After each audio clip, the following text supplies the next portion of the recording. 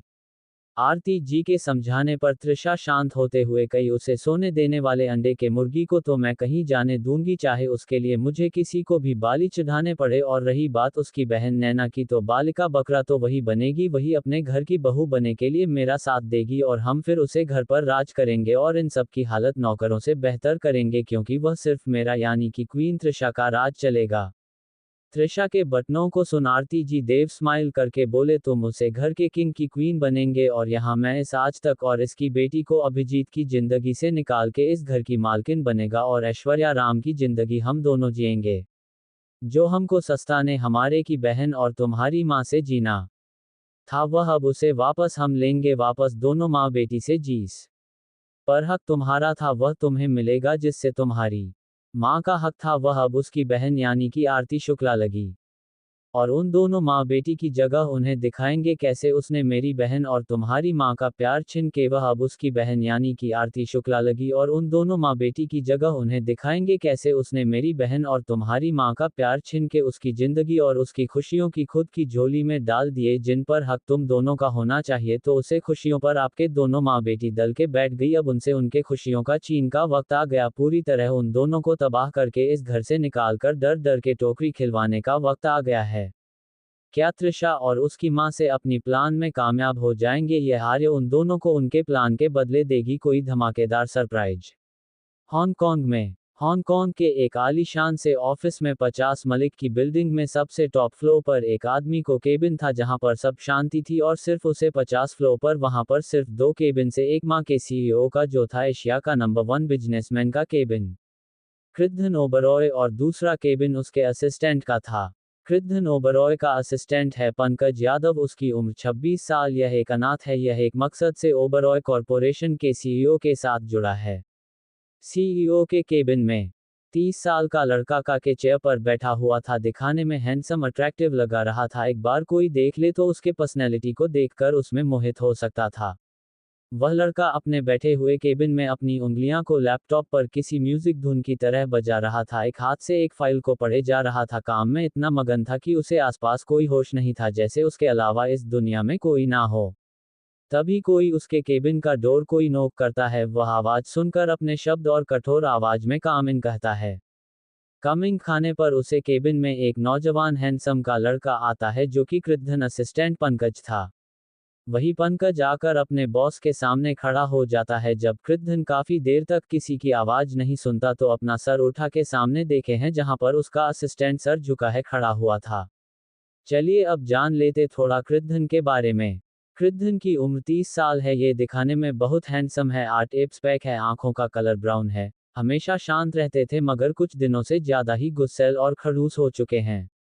One small diamond कृद्धन एक Indian boy है। Mom विदेश में रहती थी, विदेश से थी, और उसके पापा इंडियन। 2 इन्होंने अपनी आधी पढ़ाई इंडिया से की थी, बाकी की पढ़ाई फॉरेन में की थी। 3 शादी करने के बाद उनके दादा और उनकी मॉम हमेशा के लिए फॉरेन में सेट हो गए थे। अपने बिजनेस को भी वहीं पर सेटल कर लिया था इन लोगों ने इंडिया से। 4 जहां मृत्युंजय किंग कहा जाता है बिजनेस का, वही कृद्धन पूरे इंडिया या वर्ल्ड है। ये खेलो एशिया में पूरे बिजनेस का बादशाह था और साथ में माफिया का किंग। छोटी सी उम्र में इन्होंने सब कुछ हासिल कर लिया था। उनके पास था ने वह था सुकून जो कि कुछ साल पहले इन्हें मिला था एक लड़की से मिलने पर। इनके बारे में जानने के लिए अभी इतना ही, और कहानी में आगे पढ़ेंगे तब उनके बारे में और जानेंगे। कहानी में एक ट्विस्ट है, वह भी कृद्धन और आर्य को लेकर। अब चलते हैं कहानी पर। कृद्धन पंकज को गुस्से से घूरते हुए कहता है, अब वह बोलोगे या ऐसी खड़े रहोगे? पंकज, इंडिया में हमारे मुंबई के ब्रांच में कुछ प्रॉब्लम हो गई है जिसे मैं वहां जाना पड़ेगा, और आपका जाना बहुत इंपॉर्टेंट है वरना हमें करोड़ का नुकसान हो सकता है। कीर्तन गुस्से से बोलना है, अब तुम ये बता रहे हो कि मुझे करोड़ का नुकसान हो सकता है? मैं वहां पर लोगों को पैसे किस लिए मुफ्त के बैठने को देता हूं? यह अपनी प्रॉब्लम को मेरे पास कॉल करने के लिए। अगर उनसे प्रॉब्लम सॉल्व नहीं होती है तो घर पर जाकर आराम से बैठ सकते हैं अपना रेजिग्नेशन लेटर देकर। पंकज, वह सब किसी ने हमारे साथ धोखा करती है जिसकी वजह से ये सब हुआ, और हमारे कॉलेज था जहां पर कुछ गड़बड़ी चल रही है तो हमें वहां पर भी देखना पड़ेगा, इसलिए आपको जाना जरूरी है वरना इतना इंपॉर्टेंट नहीं आता तो मैं आपको बोलना नहीं। कृद्धन गुस्से से बोलना है, जाकर जेट रेडी करो, हम आज ही जाएंगे इंडिया। कृद्धन के बटनों को सुन पंकज अपना सर हिलाकर चला जाता है और बाहर आते ही रहते हैं पता नहीं कर को क्या हो गया। 2-3 दिन से पागल डे से अजीब बिहेव कर रहे, पहले शांत और स्वभाव के रहते थे, अब तो 2-3 दिन से पता नहीं कौन सी मैन काली माँ गई है उनके अंदर। कोई भूत पड़े चुड़ैल दुनिया की मेरे सर के अंदर। तभी ऐसी पागलों जैसी हरकत करने लगे। तभी केबिन के अंदर से कृद्धन के चिल्लाने की आवाज आती है, क्या अगर तुमने यह पागल जैसी हरकत बंद नहीं करेंगे इस भूत तांत्रिक के पास तुम्हें उठाकर फेंक दूंगा। तुम वह फिर उनके साथ बातें अपना करते रहना, क्योंकि तुम जैसे पागल हो के कमी वहां होगी, मेरा ऑफिस में नहीं है। वही है। सुनकर पंकज घबराते हुए वहां से चला जाता है भागते हुए। पंकज के जाने के बाद के कृद्धन अपनी चेयर के हाथ पर कर लगाकर लेट जाता है और कहता है, अगर यह होता भी नहीं तो मुझे इंडिया तो जाना ही था तुम्हारे लिए जान, तुम्हें ढूंढना होगा, मुझे मार के भी वापस आया हूं तुम्हारे लिए, एक जिंदगी तुम्हारे बिना चाहिए, मैं बिना सुकून के, हम तुम्हें मुझे चाहिए, किसी कीमत में किसी हाल में मैं तुमको ढूंढ के रहूंगा, तुम्हें किसी की होने नहीं दूंगा, तुझे कितना ओबरॉय को किसी की चीज लेना पसंद नहीं और अपनी चीज शेयर करना ये देखना किसी और का पसंद नहीं, उसकी जान लेना पसंद आता है क्योंकि उसे चीज के लिए मैं अपनी चीजों के लिए मैं ऑब्सेस रहता हूँ और तुम तो मेरी चीज हो जो मेरा सुकून और जुनून दोनों है और मेरा सुकून और जुनून किसी और का तो नहीं हो सकता, जिसने भी यह करने की कोशिश की उसकी दुनिया से उसकी जिंदगी को छीन लूंगा मैं। चैप्टर 8 भाई बहन की मस्ती आर्य बनी मृत्युंजय का नशा। अब तक आपने पढ़ा कैसे हमने कृद्धन ओबरॉय के बारे में पढ़ा कि एशिया का नंबर 1 बिजनेसमैन होता है, किसी कारणवश उसे मुंबई आना पड़ता है, और त्रिशा और उसकी मौसी की चाल के बारे में जो आर्य को अपनी बेइज्जती का बदला लेने के लिए कोई शादी दृष्टि न्यू आईडी जिसका मोहरा अभिजीत जी थे। अब आगे आर्य का कमरा। खिड़की के पास बैठा मार के नज़ारे को एक तक नहीं आने के बाद आर्य उसके सामने चंद्र को देखते हैं जो एकदम भी किसी दाग के बिना बेदाग था। चांद को देखते देखते वह अपने 2 साल के पहले लोगों के बारे में सोचती है कि कैसे उसने वहां पर अपने परिवार के बिताए हुए समय को याद कर उनसे मिलने के लिए तड़पती थी और कितनी बार अकेले बैठे रोते हुए बिताती थी। तभी किसी की आवाज आती है जो आर्य को बुला रहा था, आर्य कमरे में देखें तो मेरा के पास से रोशनी आई है जहां पर सीढ़ी बनी हुई थी। कमरे में आने के बाद आ रहे उसे मिरर के सामने खड़ी हो जाती है और देखते हैं कि नयनतारा वहां पर से चुपके से उसके कमरे में आने की कोशिश कर रही है, जिसे वह घुराते हुए नयनतारा को देखते हैं, जो ईश्वर शौक होकर आर्य को देख रही थी जैसे उसकी कोई चोरी पड़ी हुई हो। आर्या अपनी आईब्रो दिखाकर उसे देखते हुए पहुंचे, तुम यहाँ इस वक्त क्या कर रही हो? नयनतारा बत्ती से दिखाए हुए कहते हैं, कुछ नहीं, बस तुम्हारे से मिलने का मन हुआ तो आगे। आर्य मुंह बनाते हो क्योंकि मैं तुम्हारी कोई गर्लफ्रेंड हूं जो मुझसे मिलने का मन किया तो तुम ऐसे मेरे में से आगे कुत्ते हुए। अच्छा तुम ऐसे बोलोगी हमारा मन करेगा, हम चाहे कुत्ते हैं कैसे भी आए हम तो आएंगे, चाहे हमें तुम्हें कुछ भी बोलो, क्योंकि तुम तो मेरी जान हो ना और हमारी जान को कोई हमसे दूर नहीं कर सकता, तुम्हारा होने वाला हस्बैंड ने हम उसके कचुम्बर बना देंगे अगर वह हम दोनों के बीच में आया तो। आर्य एक आईब्रो कुछ कर बोले, तुम्हारा कुछ ज्यादा नहीं हो रहा लगता है, हमें पिताजी यानी विराज जी को बताना पड़ेगा तुम्हारी हरकतों के बारे में ताकि वह तुम्हें गुरुकुल में भेज सके और वहां पर तुम्हारी दीक्षा वापस से शुरू कर सके ताकि तुम्हारे अकाल तुम्हारे घुटनों से तुम्हारे दिमाग में आ सके। नयनतारा आर्य के रूम में आते हुबनाक रहते, यहाँ अब तुम रह मुझसे जुड़ोगे, और मैं के रूम में आते हुए मुंह बनाकर रहते, यहाँ अब तो तुम मुझसे छोड़ोगे, अब तो तुम्हें मैं पसंद नहीं आऊंगी, अब तो तुम अपनी फैमिली के साथ होना तो मुझे तो तुम भूल ही जाओगे, अब तुम मुझे अपने पास बिना नहीं दोगी है ना? आर्य जो इतनी देर से नयनतारा से मजाक कर रही थी वह नयनतारा के बाद तो कोई सुन सीरियस होते हुए कहती है, ऐसी बात कभी मत करना, मेरी फैमिली तुम भी हो और परी लोग के सभी मेरी फैमिली है, यहाँ पर आना मुझे आना ही था क्योंकि मुझे कुछ काम जो यहाँ पर पूरे करने हैं जो मेरे आने पर ही पूरी हो सकते हैं, ये तुम भी जानती हो। वही नयनतारा आर्य की बातों को सुन अपने फेस को इधर उधर घूमते हुए कहती है, तुम किस बारे में बात करो, मुझे कुछ नहीं पता, तुम किस बारे में बात कर रही हो, तुम यहाँ आके लगाएं तुम्हारा दिमाग खराब हो गया, तुम वहीं पर ठीक थी, कितनी शांत और रहती थी तुम वहाँ पर परीलोक में और यहाँ आते इतना बोलने लगी हो तुम। आर्य सीरियस होते हुए नयनतारा से, मुझे पता है मैं यहाँ की। आर्य सीरियस होते हुए नयनतारा से बोले, मुझे पता है मैं आके कितना बोलते लगी हूँ, मैं कोई नादान नहीं हूँ जो तुम्हारी बातों को ना समझ पाओ, मैं नहीं सभी बातें सुन लेती वहां पर जब तुम और पापा गए थे उसे झील के पास। तुम मुझे पूरा सच बताओ कि या मैं खुद पूछूं पापा से जाकर। नयनतारा एक गहरी सांस लेकर बोली, अगर तुम्हें पता है कि वहां पर क्या बात हुई है तो तुम्हें पता होगा कि पापा ने क्या बोला, तुम्हें कुछ बताना नहीं है, तुम्हें अभी अपने मान की नहीं करनी, तुम्हें वह करना है जिसमें तुम्हें संकेत दिए जाएंगे ताकि तुम अपने ऊपर आने वाले से खतरे से बच सको, को अभी तुम्हारे लिए जरूरी है ना कि अभी पिछले वाली गलती कोई मत करना ताकि तुम इस बार वही हासिल हो जो पिछली बार भी हासिल हुआ था, अब की बार ऐसा हो तो अब की बार तो मैं चांस भी नहीं मिलेगा वापस यहाँ आने का, वही तन्हाई अकेला और मायूसी झेलनी पड़ेगी वहां पर। ये कहते हुए नयनतारा की आंखें नम हो चुकी थी। मैं तारों को इतना इमोशनल होता हुआ देख आर्य खुद को रोक नहीं पाए, आगे बढ़कर उन्हें तारों को गले लगाते हुए कि चिंता मत करो, इस बार यह मौका जाने नहीं दूंगा। आज आखिर मेरी बहन ने जो मुझे यह मौका दिलवाया है और मैं यही प्रे करूंगी कि अगर मेरी कोई बहन हुई ना पिछले जन्म में या आने वाले कोई भी जन्म में तो वह तुम जैसी होगी। आर्य बजाते हुए बोले, अब चले चले, इतना रन्ने धोने की जरूरत नहीं, पता चले यहीं पर गंगा जमुना भेजो हमारे रोते रोते। में ये सुनकर नयनतारा हंसते लगती है, उसके साथ आर्य भी हंसते हो उसे बेड पर लेकर लेट जाती है।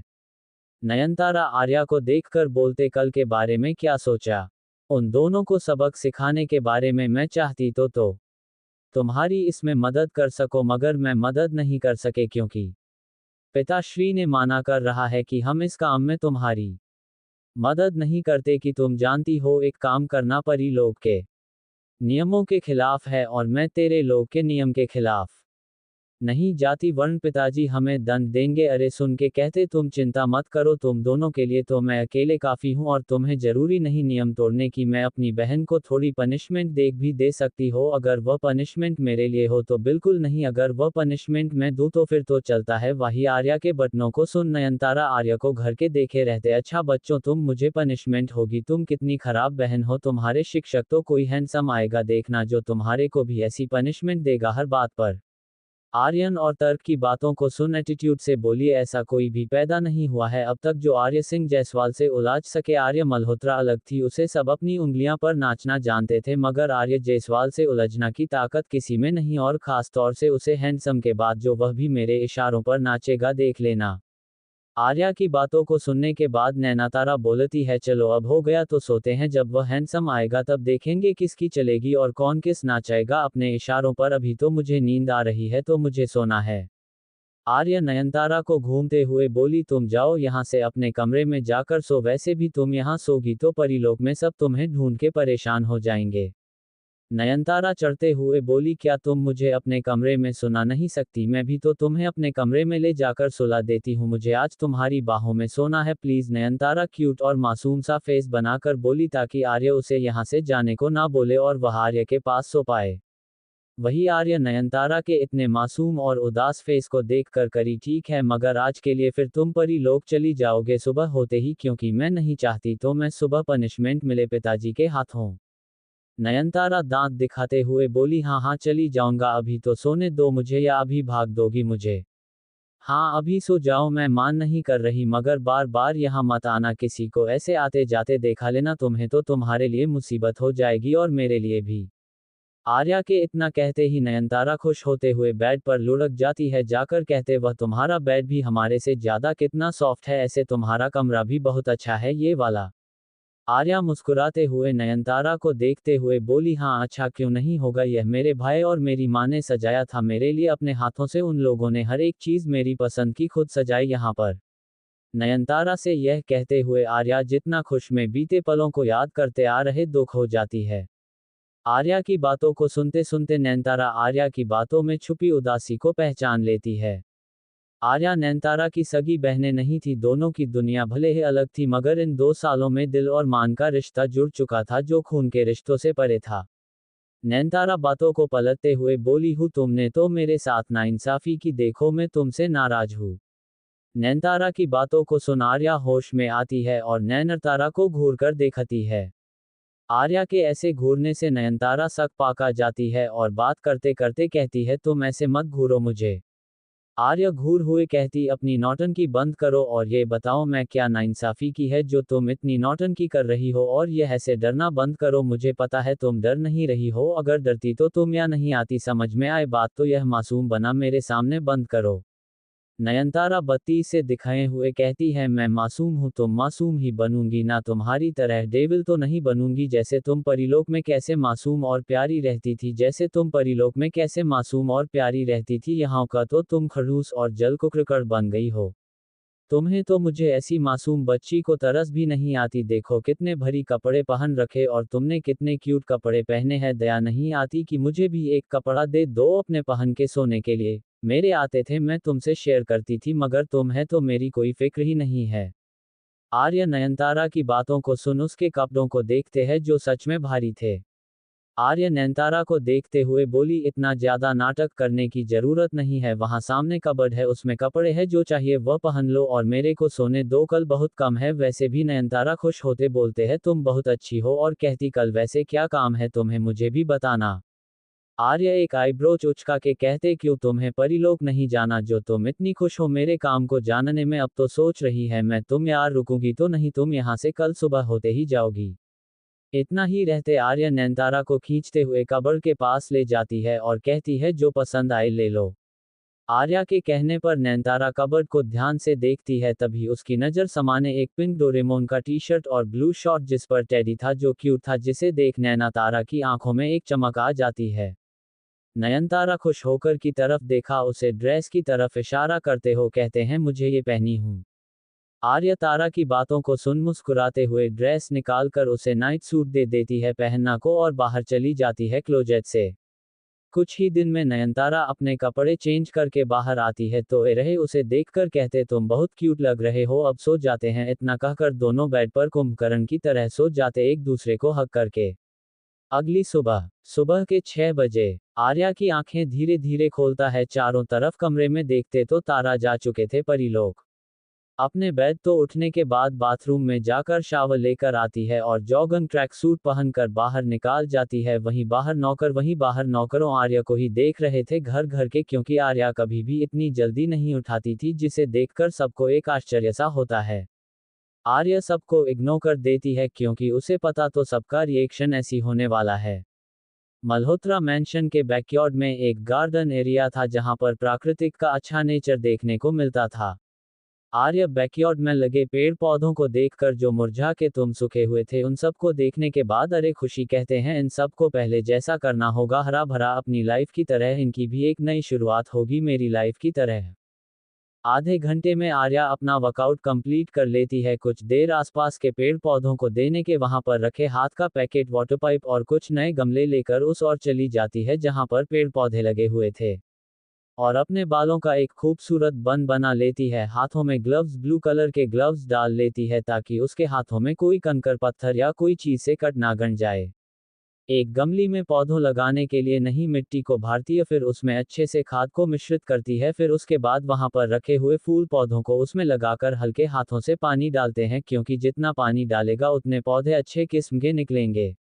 इस काम को करने में अरे को 1 घंटे लगा जाते। अब सुबह के 7 बच्चों के थे, तभी उसे किसी का अपने पास आने की आवाज आती है। कदमों के एहसास से वह पीछे पलट के देखे तो उसका भाई था। एक स्वीट से स्माइल अरे अपने भाई अर्जित को देती है, जिसे देख अर्जित आरो के पास, हकीकत है इस स्वीट से स्माइल से तो आज का दिन मेरा बहुत ही अच्छा जाएगा, आज तो मेरे प्रिंसेसा भी देना जो जानी, आखिर उसके कॉलेज का फर्स्ट डे जो है। आर्या खुश होकर कहती, हाँ कॉलेज का फर्स्ट डे भी है और हम सब की खुशियों की नई शुरुआत, और किसी का यहाँ पर लास्ट डे भी। मैं अर्जित उसे सवालिया नजरों से देखा है। अरे रहती, आप चिंता मत कीजिए, आपको बाद में पता चल जाएगा। ये बताए भाई, आप इतनी सुबह से कहाँ से आ रहे हैं? अजीत मुस्कुरा के कहता है, कहीं से नहीं, बस जॉगिंग करके आ रहा हूँ ताकि अपनी प्रिंसेस को प्रोटेक्ट कर सकूं। आर्य मुस्कुरा के रहती, आप मुझे प्रोटेस्ट कर सकते हैं, मगर अभी आप किसी और को प्रोटेक्ट भी करना होगा। अर्जित बोलना है किस? तो आर्य हंसते हुए बोलते, आप इतनी हैंडसम जो लड़ रहे हो, कहानी कोई आप पर फिदा हो क्या? तो आपको अपना फोन से प्रोटेस्ट करने के लिए तो खुद को स्ट्रांग बनाना होगा। अरे की बातों को सुन अर्जित उसके सर पर चपेट लगाकर कहता है, बहुत बदमाश हो गई हो तुम। वही आर्य अर्जित के ऐसे चपेट लगाने के लिए मुंह बनाकर, रोनी सी सूरत बनाकर, और अर्जित कहती है, आ भाई मुझे लगा गई। आर्य की इतनी रुवशी आवाज सुनकर अर्जित घबराते हुए कहता, प्रिंसेस में लगा गई आपको? तो वही आर्या अर्जित को इतना घबराते हुए देखा कर कहती है, भाई ज्यादा नहीं लगी, थोड़ी सी लगी है, आप चिंता मत करो। भाई मुझे तो नहीं लगे, मगर सॉरी आपको लगे वाली है, वह भी सर्दी कहते हो। अरे अपने पास में पाइप जो चालू रखी थी पौधों को पानी डालने के लिए, उसे उठाकर अर्जित के ऊपर उसके पानी को डालते कहती है, भाई बुरा ना मानो, होली है। अर्जित आर्या के ऐसे करने से पहले तो शौक हो जाता है, फिर आर्य को देखकर कहता है, अभी बताता हूँ बच्चों, बहुत होली खेलने का। ये कहते वह दूसरी पाइप उठाकर आर्य के ऊपर डालने लगता है। वह दोनों अपने में बिजी थे, तभी इन दो बटनों से अनजान की कोई दो जोड़ी आंखें उन्हें गुस्से से देख रही है। आप लोगों को पता होगा कि यह कौन थी? यह कोई और नहीं, त्रिशा और आरती थी। त्रिशा गुस्से से कहती है, बहुत हंस रही है यह, इसकी हंसी तो आज गायब हो ही जाएगी, शाम तक इसे कभी भी हम सुखी नहीं रहने देंगे मासी। तुम चिंता मत करो, आज तो ऐसा तमाशा करेंगे बेटा त्रिशा की तमाशा के चक्कर में इसकी ही जिंदगी हंसी छीन लेंगे। ये कहते हैं दोनों अपने कमरे में चली जाती है। वही आर्य पूरी तरह से भीग गई थी, अर्जित का भी है या हलता थी। तभी आर्य को एकदम ठीक आते आर्य के ठीक से उनके अर्जित चिंतित होते हुए कहता है, देखो बच्चा भेजना से सर्दी लग गई ना, सुबह से अभी तुम पसीने मिलते और अभी अचानक से भी गए तो सर्दी लग दी, तो चलो जल्दी अंदर कपड़े बदल लो अपने, तुम अभी जाकर जल्दी से। मैं ये सुनते ही अरे मुंह बना लेती है। तभी अर्जित को छिक आती है। ये देखकर आर्य अर्जित को कहते हैं, भाई आप भी बच्चे हो, देखो आपको भी ठीक आगे जाकर आप भी कपड़े बदल लो वरना आपको सर्दी लग जाएगी, फिर मैं आपका ध्यान नहीं रखना वाली। आर्या ये कहने पर अर्जित आर्या को घूर के देखा कर कहता, अच्छा बच्चों अभी मैं तुझे बताता मेरी नानी माँ रुक। आर्या अर्जित की बातों को सुन दौड़कर मैंशन के अंदर चली जाती है। आर्या के जाने के बाद अर्जित तुमसे पीछे से देखते हुए कहते, तुम हमेशा ऐसी खुश रहना होगा प्रिंसेस, और इसके जिम्मेदारी तुम्हारी अर्जित भाई है कि कोई भी दुख तुम्हारा आगे ना आ पाए तुम्हारी खुशियों के। ये कहकर अर्जित भी अंदर चला जाता है मैंशन के। वही कोई था जो आर्य का इस तरह अर्जित के साथ रहना और उसके साथ ऐसा मिलना पसंद नहीं आया था, वह थे हमारे मृत्युंजय। इस वक्त मृत्युंजय के चेहरे पर गुस्से के भाव, हाथों की मुट्ठियों नसें कैसे हुए थी। वह अपने चेहरे पर गुस्से के भाव लेते हुए कहता है, तुम्हें ऐसे उसके साथ नहीं खेलना चाहिए था। उसे वह मंजर याद आता है जब आर्य के भीगी हुए बदन, उसकी परफेक्ट बॉडी दिख रही थी और सभी आसपास के घाट उसे देख रहे थे, ये देखकर से कि आंखें गुस्से से लाल थी। नहीं, वह मंजर याद कर मृत्युंजय सभी सामानों को तोड़ने में लगा जाता है। तुम मेरे जुनून हो, तुम मेरा दीवानगी हो आर्या सिंह जायसवाल, तुम जाकर भी मुझसे दूर नहीं जा सकती। अब तुम आए थे अपनी मर्जी से मेरी जिंदगी में, मगर जाओगी मेरी मर्जी से, वह भी मेरी मौत के बाद, उसे पहले नहीं, और मुझे कोई मौत दे सके इस दुनिया में वैसा कोई नहीं।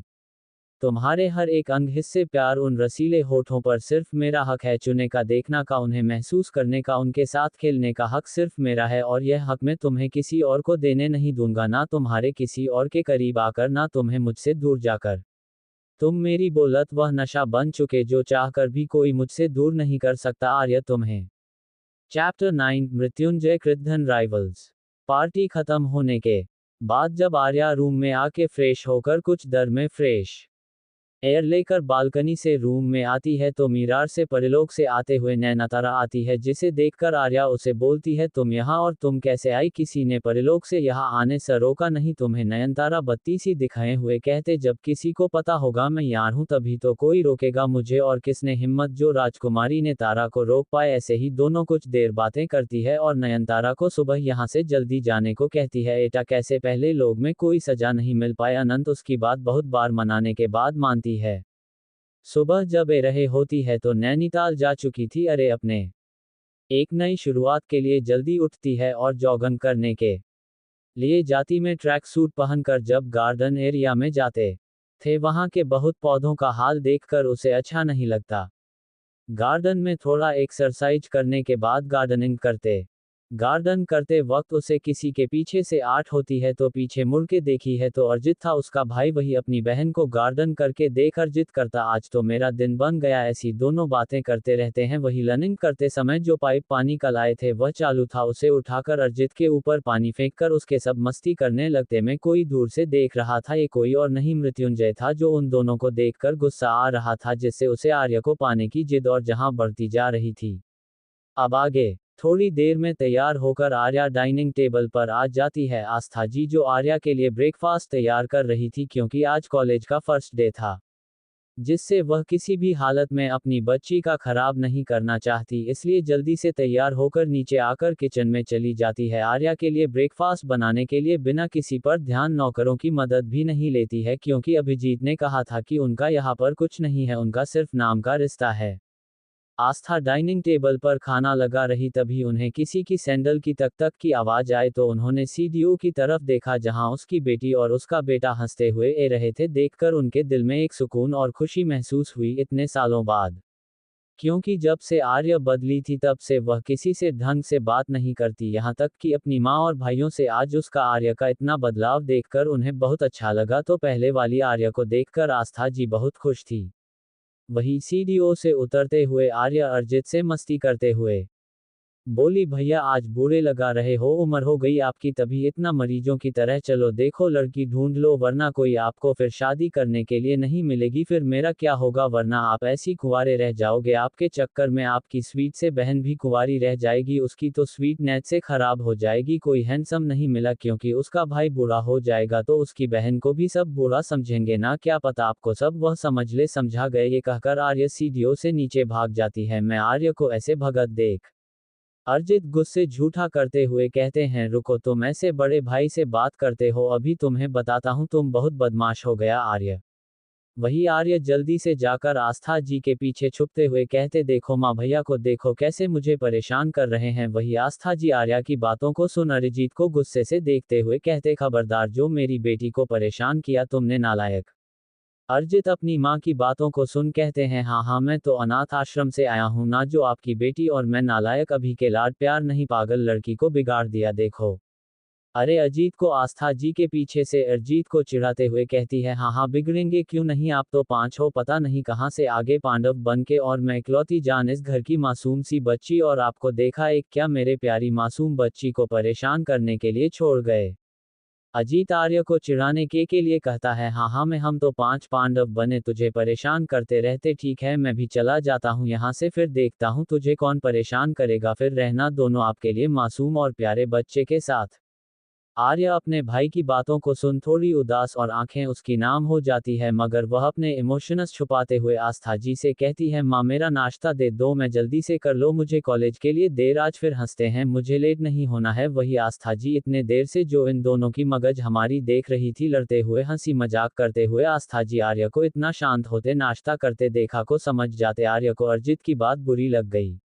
वही अरिजीत आर्य को शांति से नाश्ता करते हुए देखकर समझ जाता है कि आर्य को उसकी बात, अरिजीत आर्य को शांति से नाश्ता करते हुए देखकर समझ जाता है कि आर्य को उसकी बात से हट हो गया है, क्योंकि वह जानता था कि आर्य अब बदल चुकी है और उसे अरिजीत की बातों की हमेशा से इमोशनल होकर हट भी हो जाती है। अपने भाई और माँ से अब ज्यादा प्यार करते तो उनकी बात उसे हट करती होगी, जैसे पहले आर मृत्युंजय की बातों से हट हो जाया करती थी, अब वह मृत्युंजय के लिए और कोई मायने नहीं रखता उसके लिए, इसलिए मृत्युंजय अब आर्या को हट नहीं कर सकता था।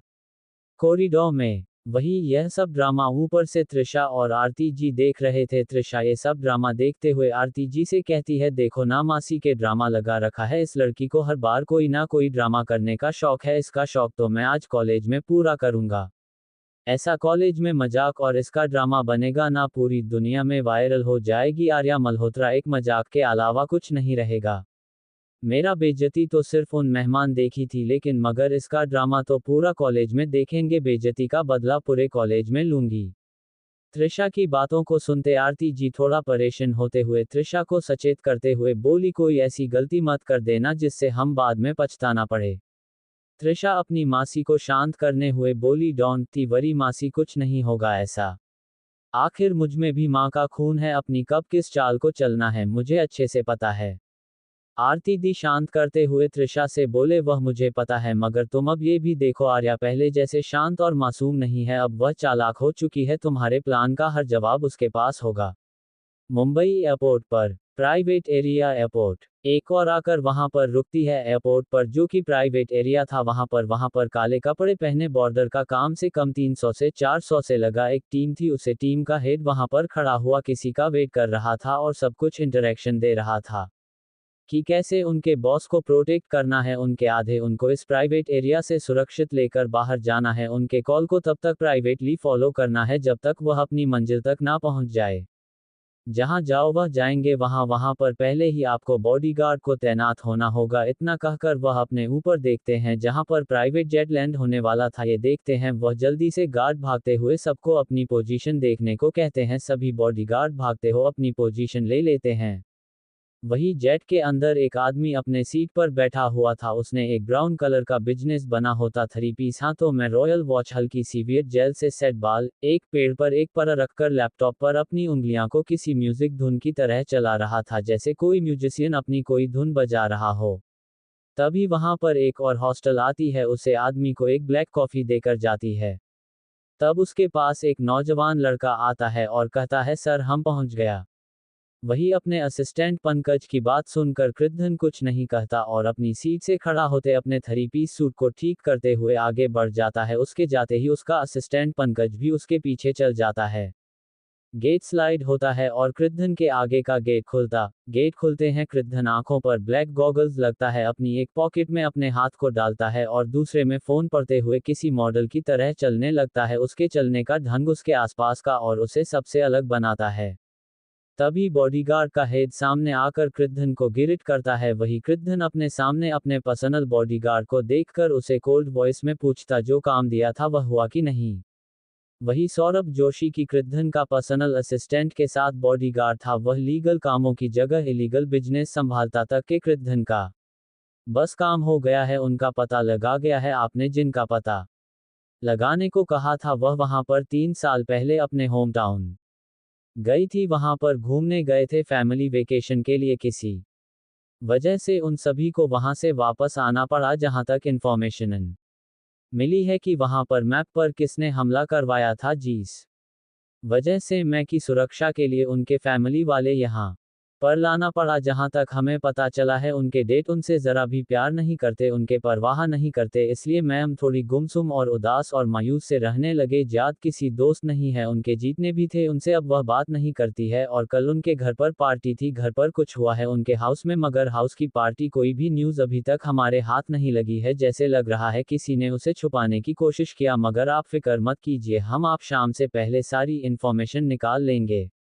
प्रधान जब सुनता है कि उसकी जान किसी की वजह से उदास और मासूम रहने लगी है तो उसके गुस्से से मुट्ठी कट जाती है। उसके आसपास का औरत इतना खतरनाक हो जाता है कि इसके पर्सनल गार्डन और उसका असिस्टेंट भी महसूस कर पा रहा था। वह अपने आसपास इतना खतरनाक और महसूस करके जान गए थे उनका बस अभी कितना गुस्से में है। अगर मेम को दर्द तकलीफ और मैं उसे करने वाला अगर सर के सामने आ जाए तो कर उसे जिंदा ही जमीन में गड़ देंगे। अगर वह जिंदा नहीं हुआ तो उसकी रूह को भी नहीं छोड़ेंगे। सौरभ डरते हुए प्रधान से पूछता है, सर अभी हमें कहाँ जाना चाहिए, ऑफिस या कॉलेज? आज आपके कॉलेज में मीटिंग है ना? कृद्धन अपने गुस्से को कंट्रोल कर कहता है, तुम्हारे मेम का कॉलेज कौन सा है? सौरभ बिना वक्त गवा जवाब देता है, सर मैंने हमारे कॉलेज में एडमिशन लिया फर्स्ट ईयर बिजनेस मैनेजमेंट में। कृपया सुनने के बाद कहता है, ऑफिस चलो और मीटिंग बोलो सबको के लंच के बाद रखें। मैं लंच में कॉलेज मीटिंग में आऊंगा और इस बात का ध्यान रखना खास तौर पर कि ज्यादातर लोगों को वहां मेरे आने का पता ना चले। आखिर अपने दुश्मन को भी तो सरप्राइज देना है वहां जाकर और अपनी जान से भी तो मिलना है। ये कहते हैं कृद्धन आगे चला जाता है। मैं उसके बातों को सुन सौरभ मुंह फाड़े कृद्धन को जाते हुए देखा रहे थे। कृद्धन तो अपने मजे में आगे चला जाता है। कृद्धन के जाने के बाद पंकज सौरभ को देखा है और उसके पास जाकर पंकज उसके मुंह को बंद करते हो, कितने साल मुंह बंद कर, तेरे मक्खी चल जाएगी, मुंह के अंदर जाएगी, एक अंडा ऊपर से कबूतर दे जाएगा। सौरभ आपने शौक से बाहर आकर पंकज की तरफ देखकर बोला, ये हमारे डेविल कब से देवदास बन गया है यार। पंकज जाकर खुद पूछ ले उस डेविल से वो क्यों देवदास बना है, किस पारो की याद में। सौरभ पंकज की बातों को सुना, अजीब से मुंह बनाते हुए कहा, तुमने क्या मुझे पागल समझा जो मुझ यमदेव के पास जाकर अपनी मौत के मुंह में दबा दूंगा कि आप पहले मुझे मारा। पंकज सौरभ की बातों को सुनते हुए कहता, हाँ मुझे भी पहले यही लगा था, तभी तो मैं बस कितने 2 दिन से देख रहा और मुझे तो आदत भी हो गई उन ऐसे रिएक्शन से, तुम्हें भी आदत हो जाएगी, चिंता मत कर मेरे दोस्त। कृद्धन जो कि उन दोनों के एक्सप्रेशन दूर से देखकर उनके मान की बात समझ गया था, वो अपनी कोल्ड और एरोगेंट वॉइस में बोलना है, अगर तुम दोनों को जानना है ना देवदास का राज तो तुम्हें भी जानी के पास भेज देता हूँ, अच्छे से समझा देगा देवदास की पारो का राज।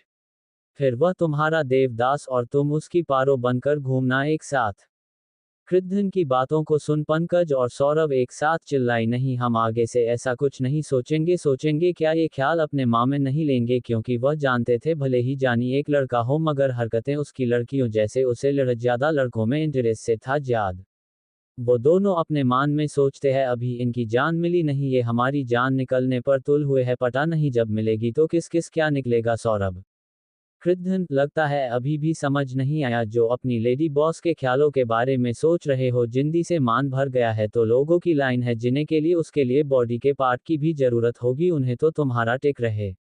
आगे जाते हुए बोला, गुड ये है, अच्छा होगा अगर मेरी जान के बारे में आइंदा से ख्याल भी आया तो अगले ही पाल तुम आपने देवदास के पास होगे, समझे।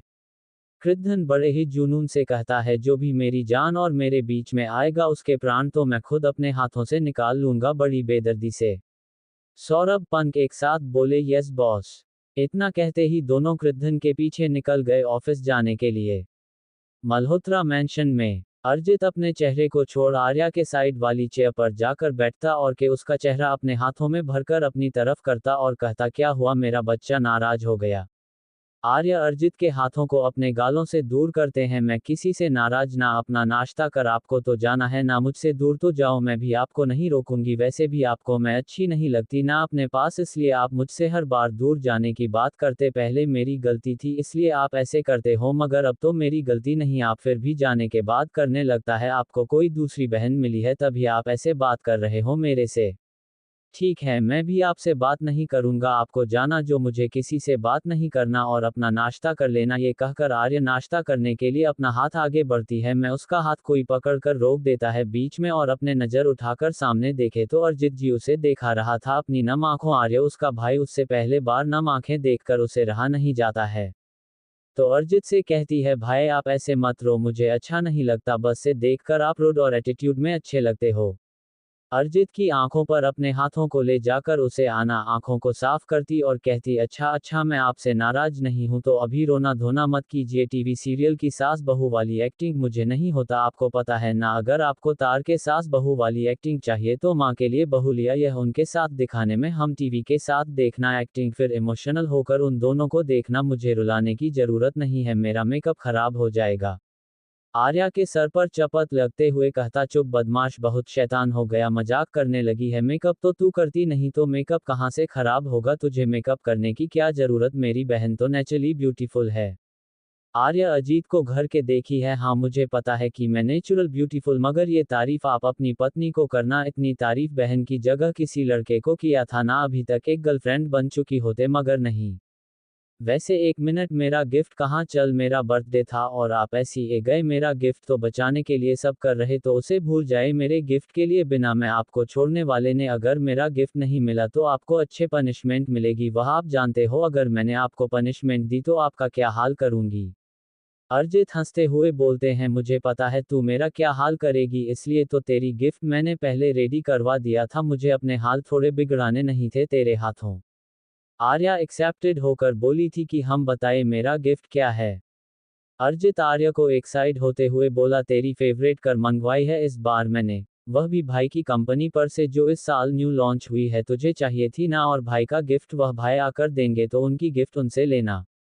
आर्या बोले, ठीक है, मैं उनका से अपना गिफ्ट ले लूंगी, अगर आप तो अपना गिफ्ट दो। ये सुनते अरिजित अपनी पॉकेट से इच्छा भी निकाल कर आ रहा है कि हाथ में देते तो कहता है, तुम इसी में आज कॉलेज जाओगे। आर्या कुछ सोचते हो कहते, नहीं भाई आप ये कर लंच में भेज देना कॉलेज। ऐसे ही करते अरिजित आर्या को माना लेता है और दोनों अपना ब्रेकफास्ट कंप्लीट कर लेते हैं। शेरगिल कॉरपोरेशन, मृत्युंजय का ऑफिस।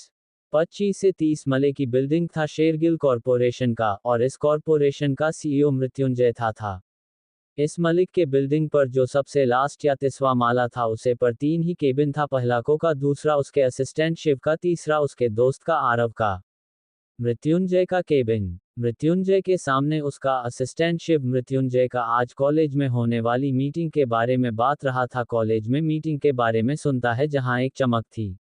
मैं शिव की अगली बात सुनकर उसके चेहरे पर डार्क एक्सप्रेशन थे, क्योंकि शिव ने बताया था कि आज मीटिंग में सारे डायरेक्टर होल्डर आने वाले हैं जिसमें कॉरपोरेशन के सभी मेंबर को शामिल होना होगा, वह मिस्टीरियस गर्ल भी कॉलेज के 50% के शेयर होल्डर है, और हमारे राइवल और कॉरपोरेशन के सीईओ उनके शेयर्स में से कुछ खरीदने की कोशिश करें। मृत्युंजय गुस्से से बोला, उनके खरीदने से पहले तुम कोशिश करके उस मिस्टीरियस गर्ल से उनके शेयर खरीद लो, याद रहे अगर हमसे पहले वह शेयर्स ओबरॉय कॉर्पोरेशन के पास गए तो अच्छा नहीं होगा तुम्हारे लिए, समझे। शिवा ओके बॉस कहकर वहां से चला जाता है। चैप्टर 10, आर्या से इम्प्रेस हुआ कृद्धन।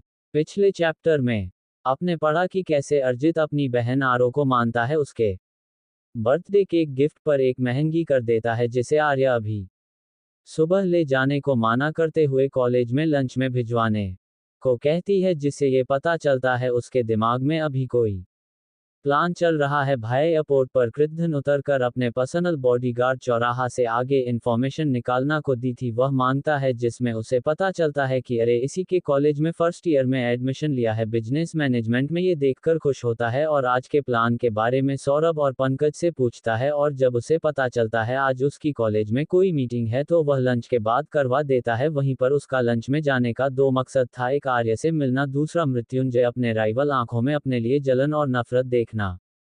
महामृत्युंजय को भी अपने असिस्टेंट से पता चल जाता है कि कैसे बड़ी कंपनी का सीईओ कॉलेज के शेयर्स खरीदने के लिए उसमें मिस्टीरियस गर्ल्स को कांटेक्ट करने की कोशिश कर रहा है, तो अपने असिस्टेंट को बोलकर उसे पहले अपने अंदर ही कांटेक्ट लेने को कहता है ताकि वह ओबरॉय कोर्ट से कॉन्ट्रैक्शन के खुद उसके सामने ऊंचा पर पहुंचे इसके। मगर देखते हैं अब कहानी में कौन किस ऊंचाई पर पहुंचेगी, कौन नीचे आएगा।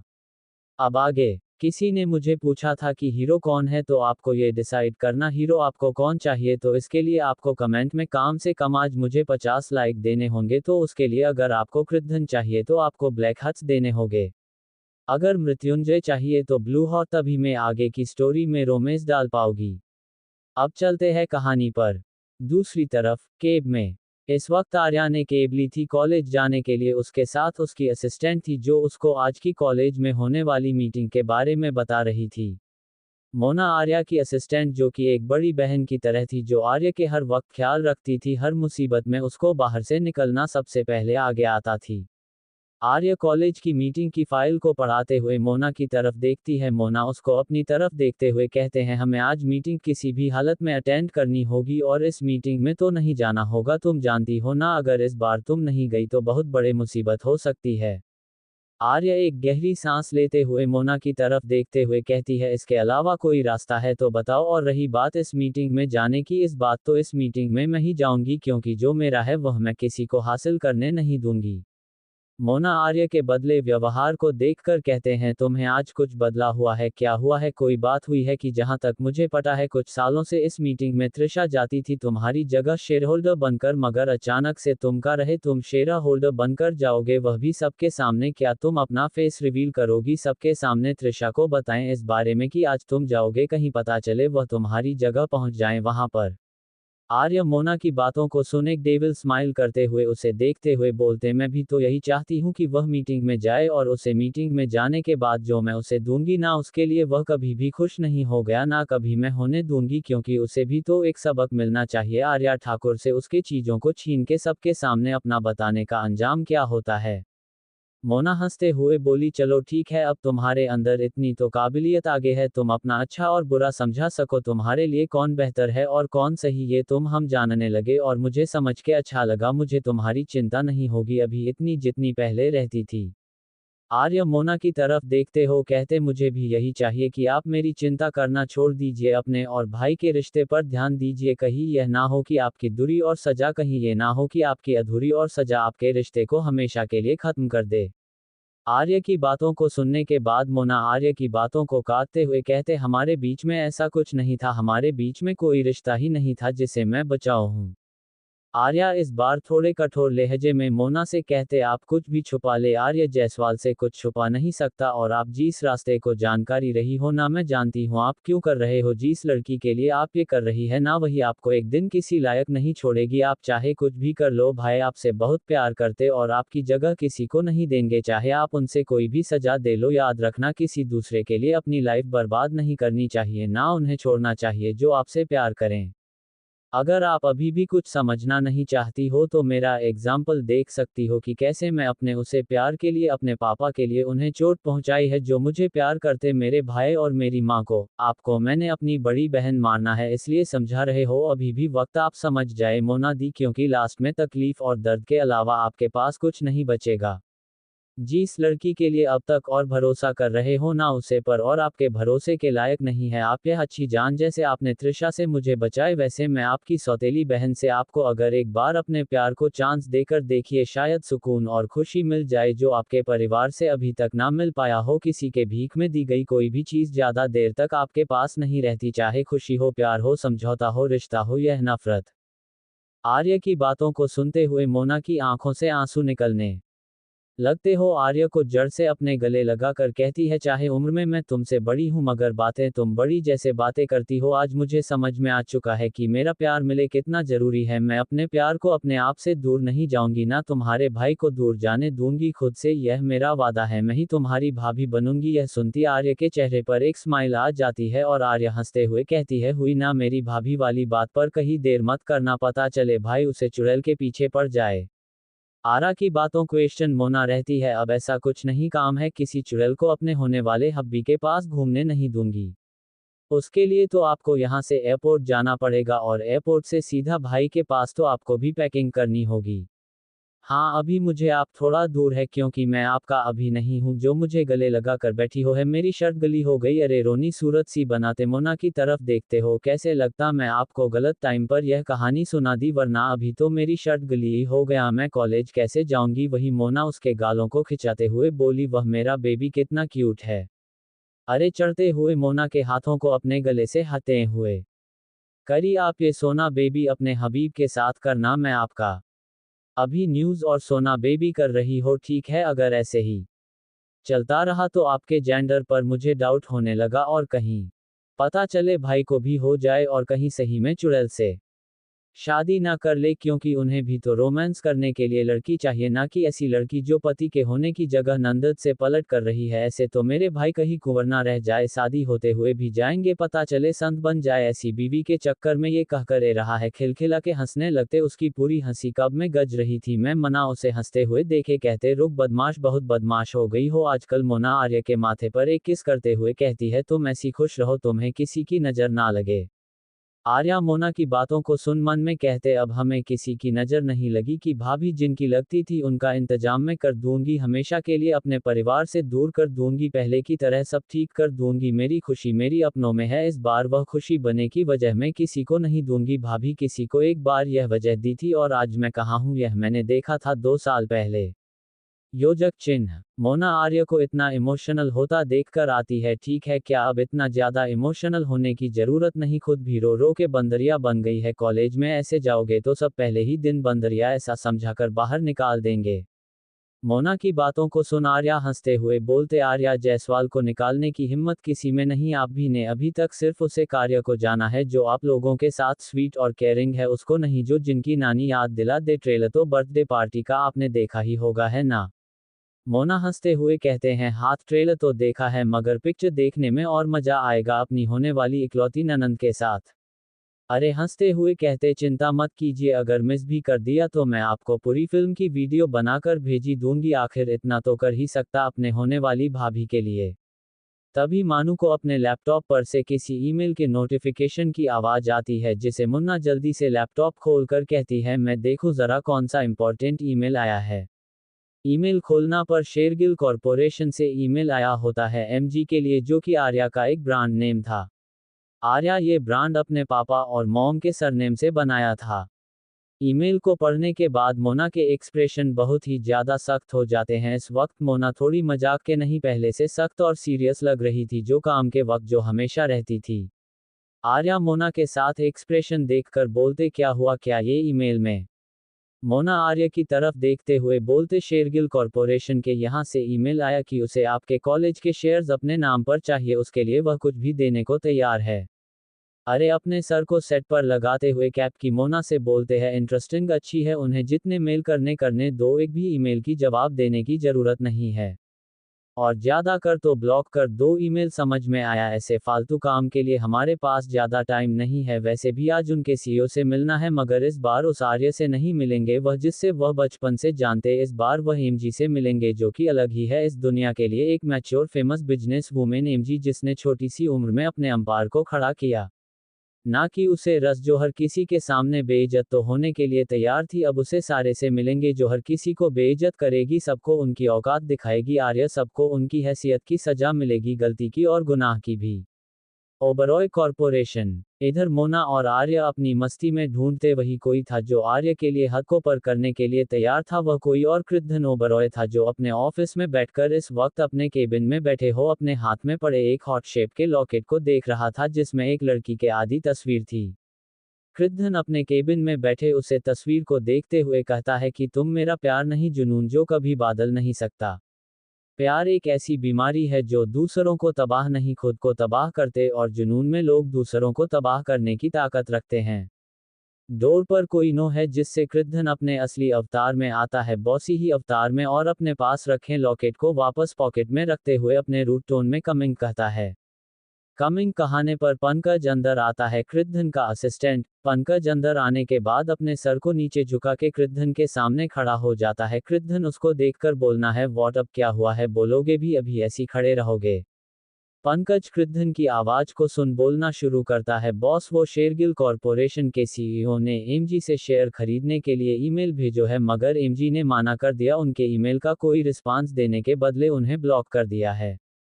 कृद्धन पंकज की बातों को सुन कहते इंटरेस्टिंग मिस्टीरियस गर्ल्स तो बहुत ही ज्यादा इंटरेस्टिंग में मिलना पड़ेगा आज तो इसे किसी भी हालत में उसने मेरे दुश्मन को मत दिया आखिर इतनी बड़ी भेजती जो की है। पंकज कृद्धन पूछता है कि सर आगे हमें क्या करना है क्या हमें उनसे कांटेक्ट करने की जरूरत है। कृद्धन पंकज की बातों को सुन के आता है नहीं कांटेक्ट करने की जरूरत नहीं है आगे वैसे भी हमें शाम को लंच पर तो मिलना है कॉलेज में तभी उनके लिए गिफ्ट तैयार करो उन्हें देने को आखिर उन्हें थैंक्स टू बोलना बनता है अपने दुश्मन की बेइज्जती जो की है उन्होंने। Thanks for watching and subscribe for listening next chapters of rebirth of my जान। Please like share comment and my channel subscribe.